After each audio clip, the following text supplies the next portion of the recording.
सत साहिब साहिब गुरु तेरा ही आसरा।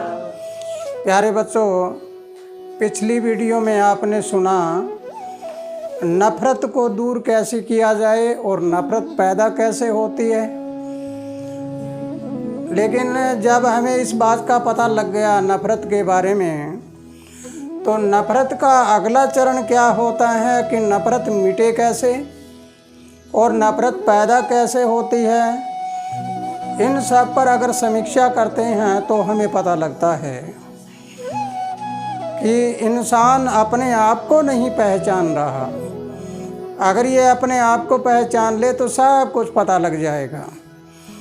तो प्यारे ज्ञानी पुरुषों, प्यारे बच्चों, आपका एक फ़र्ज बनता है कि अगर कोई अच्छा कार्यक्रम हो तो उसको आगे फैलाएं।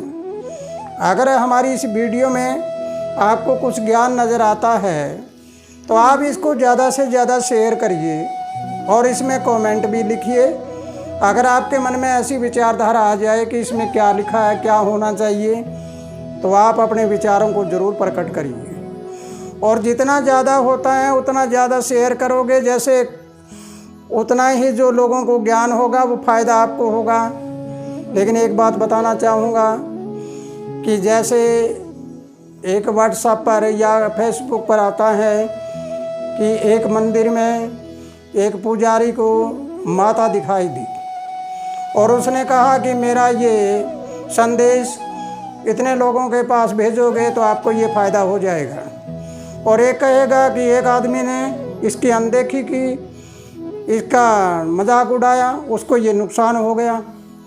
तो हमारे वाली वीडियो में किसी को नुकसान होना नहीं है। तुम चाहे शेयर करो या ना करो, चाहे इसकी मजाक उड़ाओ, चाहे कुछ भी करो, लेकिन इसको आगे से आगे पहुंचा ज़रूर दीजिए।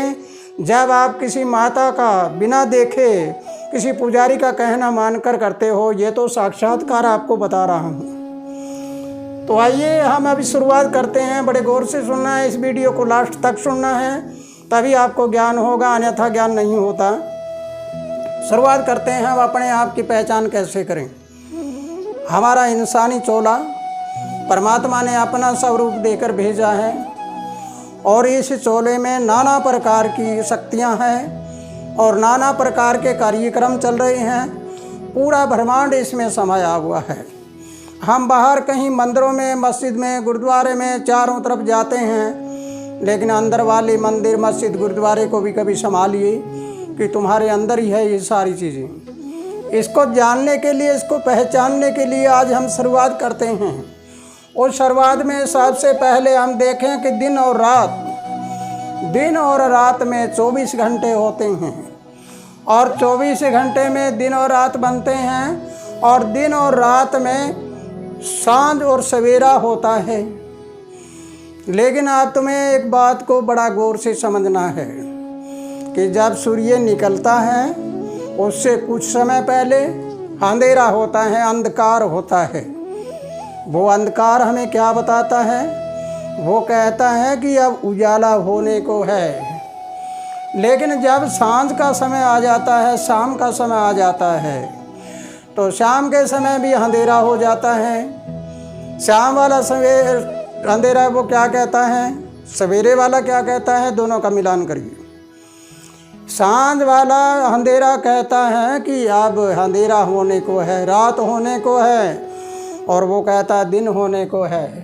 अब हम इसके आगे चलें, हमें ये पता लग गया कि अंधेरे और अंधेरे में अंतर है, सांझ और सवेरे में अंतर है, दिन हमारा क्या है और रात्रि क्या है।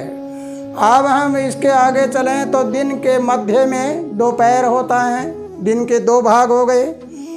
और दोपहर के बाद जब अपराह्न आता है, उसका सूर्य पहले ऊपर चढ़ता है और अपराह्न आता है जो ही नीचे ढलता जाता है। जब ढलता जाता सूर्य है, वो क्या संकेत दे रहा है? वो संकेत दे रहा है कि रात्रि होने वाली है, रात्रि की ओर जा रहा हूँ। अब जब रात्रि आ गई तो रात्रि की अर्धरात्रि यानी रात को 12 बजे वो क्या होता है? घोर रात्रि हो जाती है। जब घोर रात्रि हो जाती है तो घोर रात्रि के बाद का जो समय होता है वो कलयुग का समय होता है। उसको हम नेगेटिव ऊर्जा का कहते हैं, भूत प्रेतों का समय कहते हैं, वो समय आ जाता है। तो प्यारे बच्चों, अगर ये बात आपको समझ आ गई है, और अगर समझ नहीं आई कमेंट में ज़रूर लिखना है क्या समझ नहीं आया आपको।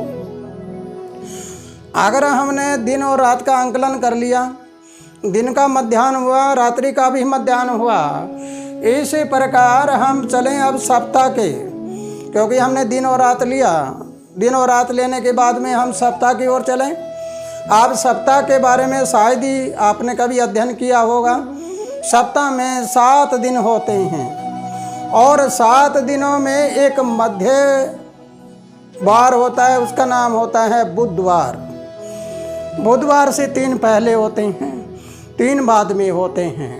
पहला वार होता है सूर्यवार, सूर्य का मतलब आत्मा का वार। आत्मा से चल के दूसरा होता है मन, हमारे शरीर में एक आत्मा और दूसरा मन का वार, और तीसरा हमारे शरीर को जिंदा रखने के लिए खून, रक्त, और ये हमारी ये सारी की सारी ये ढांचा शरीर वाला भूमि, इस भूमि को कहते हैं मंगल। और मंगल के बाद हम चले यहाँ ऊपर जाने के बाद यहाँ पर आँखों के पटल के पीछे बुधि, ये बुधवार है। उस बुधवार से ऊपर चले, ऊपर चलकर यहाँ देखें तो यहाँ पर गुरुवार। बुधवार के बाद क्या आता है? गुरुवार। और गुरुवार के बाद में क्या आते हैं? शुक्रवार। शुक्र हमारे यहाँ पर होता है चोटी के एक तरफ, और उसके बाद आता है शनि। शनि हमारे ये चोटी के साथ लगता हुआ होता है। शनि की दिशा होती है पूरब और शुक्र की दिशा होती है पश्चिम।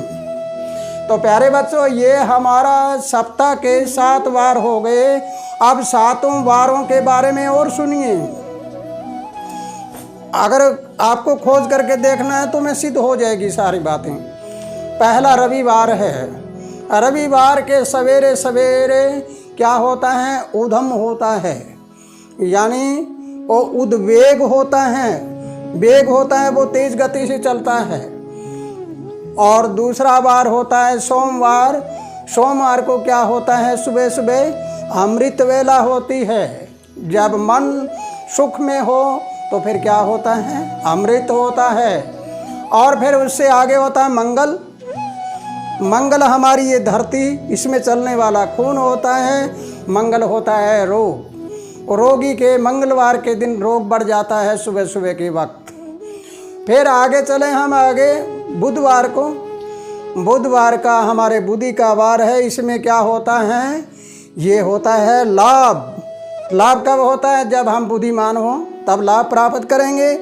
और लाभ के बाद में जब आता है गुरुवार, गुरु क्या देता है हमें? शुभ रास्ता देते हैं, शुभ होता है सवेरे सवेरे। और फिर हम चलें शुक्रवार को। शुक्र क्या होता है? हमारे शरीर में जलीय ताकत होती है, शुक्र ताकत होती है, वो हमारे शरीर में, सारे शरीर में बहता है, चलता है, उसका नाम है चर। फिर होता है शनि।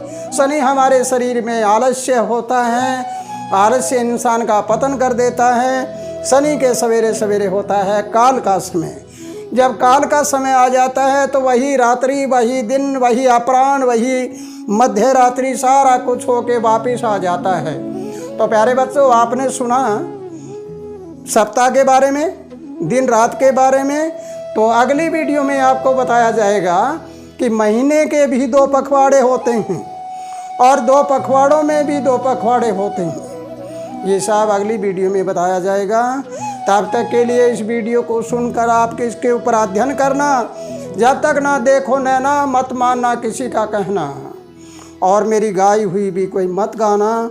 जो मैंने खोज किया है वो खोज करके देखो।